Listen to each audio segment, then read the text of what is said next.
দেখুন, ভারতের সাথে চুক্তি করার ক্ষেত্রে প্রতিটা ক্ষেত্রে এরা কিন্তু অপোজ করেছে।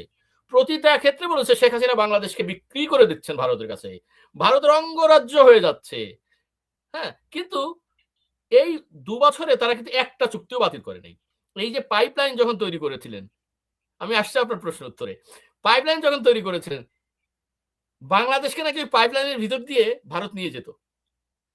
এখন আপনার পাইপলাইনে গ্যাস পাচ্ছেন, গ্যাসোলিন পাচ্ছেন, নতুবা সবকিছু কিন্তু বন্ধ হয়ে যেত।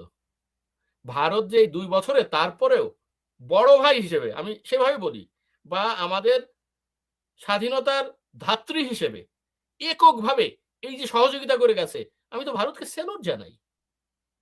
ম্যাচিউর উপায়ে একটা দেশ ভারতের উপর সবসময় চাপ প্রয়োগ করে যাচ্ছিল যাতে যুদ্ধ বাধায়। ভারত কিন্তু ম্যাচিউর উপায়ে বাংলাদেশকে সহযোগিতা করে গেছে এবং এখনো করছে।